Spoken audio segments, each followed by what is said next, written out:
నమస్తే, నేను Keshav. Welcome to Suman TV. ఆంధ్రప్రదేశ్లో 3 పార్టీల కూటమి ఏ విధంగా ముందుకు వెళ్ళబోతుంది అనేటువంటి ప్రశ్నలకి స్పష్టమైన సమాధానంతో కూటమి పెద్దలు ఒక ప్రణాళికని సిద్ధం చేసుకున్నారా? త్రిముఖ వ్యూహంగా అమలు చేస్తూ తెలుగుదేశం, జనసేన, బీజేపీ 3 పార్టీలకి చెందినటువంటి నాయకులకి న్యాయం చేసేలాగా చివరికి నామినేటెడ్ పదవుల్లో కూడా ఒక ఫార్ములాను రూపొందించుకున్నారా?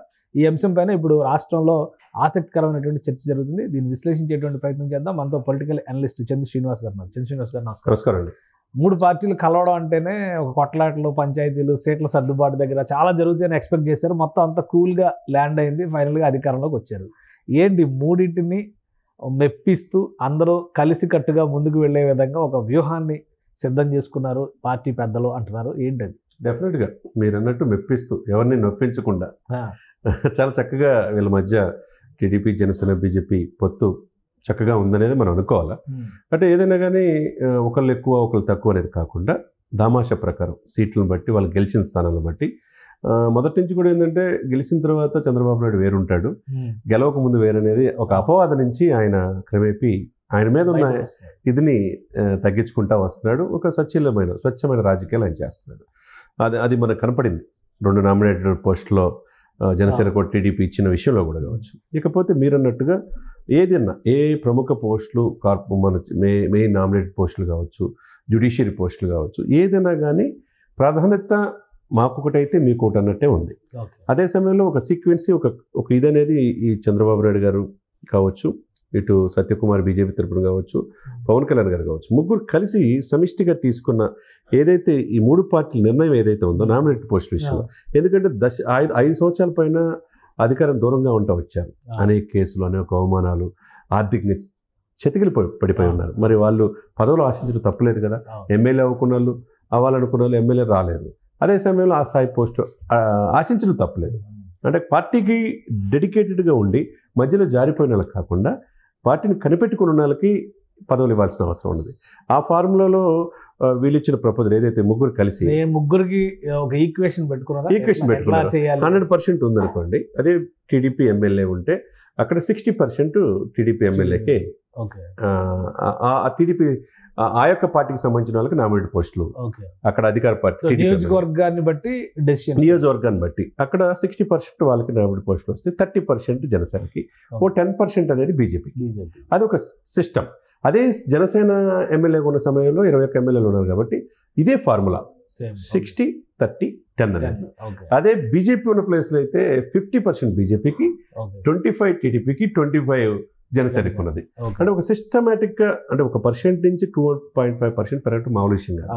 అదే సమయంలో వాళ్ళ పర్సెంటేజ్ పెరిగింది. 10 మందికి 8 మంది ఎమ్మెల్యేలు గెలిచారు, ఎంపీలు 3 గెలిచారు. కాబట్టి ఈ యొక్క ఏ ఫార్ములా అయితే ఉందో ఈ ముగ్గురు మధ్య, ఎందుకంటే ఈ కలయిక కలవకూడదు అనుకున్నారు, కలిస్తే ఇబ్బంది అనుకున్నారు, కలిసి అద్భుతమైన ఫలితాలు ఇచ్చినప్పుడు ఎటువంటి అరమరికలు లేకుండా పార్టీ నమ్ముకున్న వాళ్ళకి న్యాయం చేయాల్సిన బాధ్యత ఆయా పార్టీ అధ్యక్షులకు ఉంటుంది. కాబట్టి ఈ ఫార్ములా అనేది సహేతుకంగా, అందరికీ ఆమోదయోగ్యంగా, అందరి ప్రజలు మనల్ని పొందే విధంగా ఉంది. అంటే యాక్సెప్టెన్స్ ఉందా? ఎందుకంటే బీజేపీ నేషనల్ పార్టీ మాకు అన్ని నియోజకవర్గాల్లో ఆదరణ ఉంది, ఇట్లాంటి చర్చలన్నీ జరిగినాయి గతంలో.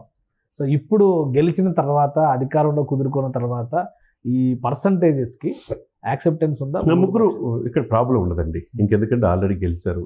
ఇక్కడ ఏంటంటే నీకు పదవుల విషయంలో కొట్లాటే ఉండదు ఇక. ఎందుకంటే అభివృద్ధి మీద దృష్టి పెట్టాలి.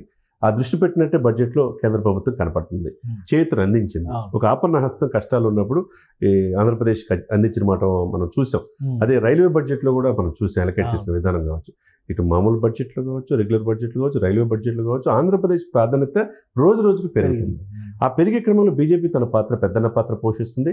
అదే సమయంలో ఇక్కడ ఈ 3 పార్టీలు కూడా సమిష్టిగా టీడీపీ తనతో పాటు కలిసి, అంటే తను నా వెనక పార్టీలు కాదు జనసేన, బీజేపీ, మాతో కలిసి మేము ముగ్గురు ఒకే కలెక్టివ్గా వెళ్దాం అనే చంద్రబాబు నాయుడు గారి ప్రపోజల్ ఏదైతే ఉందో అందరూ హర్షాత్ని. ఇప్పుడు గెలుపు లెక్కను బట్టి, గెలుపు దామాషా ప్రకారం ఈ పర్సంటేజ్లు డిసైడ్ చేసుకున్నారు అనుకోవాలా? డెఫినెట్ అంతే కదండి. ఇప్పుడు ఈ గెలుపుకి దీనన్నిటికంటే ఏంటంటే పదవులు ఆశించడం అనే కంటే ముఖ్యం ఈ పదవులని పక్కన పెడదాం. జగన్ రహిత, వైసీపీ రహిత, అవినీతి రహిత ప్రభుత్వాన్ని మనం ఏర్పాటు చేద్దాం. ప్రభుత్వ ఓటుని చీలకుండా రాజకీయం చేద్దామని ఫస్ట్ ఫార్ములా అది కనిపెట్టిందే, ప్రవేశపెట్టిందే, ప్రపోజల్ ఇచ్చిందే పవన్ కళ్యాణ్ గారు.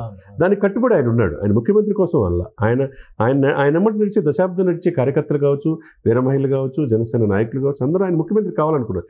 ఈ రోజు కాకపోయినా రేపైనా అవుతాడు. ఆయన పదవుల కంటే జగన్ గద్దె దించడం అనేది ముందుకెళ్ళారు. ఆ ఫార్ములా ప్రకారం అవతల అధికార పక్షాన్ని ప్రధాన ప్రతిపక్ష హోదా లేకుండా 11కి పరిమితం చేశారు. ఈ విషయంలో కలెక్టివ్గా ఉన్నప్పుడు ఈ మూడు పార్టీలు మరి నామినేటెడ్ పోస్టుల విషయంలో కూడా అలా ఉండి ప్రజలకి ఒక ఆదర్శవంతమైన కూటమిగా, అంటే కార్యకర్తలు కానీ నెక్స్ట్ లెవెల్ లీడర్షిప్లో ఉత్సాహం నింపాలంటే వీలైనంత వేగంగా ఈ నామినేటెడ్ పోస్టులు భర్తీ చేస్తారని ఆల్మోస్ట్ 1 మంత్లో అన్ని క్లియర్ అయిపోతాయండి. అయిపోతే ఈ నామినేటెడ్ పోస్టులు భర్తీ చేయడం వల్ల అంటే వాళ్ళకు నూతన ఉత్సాహం.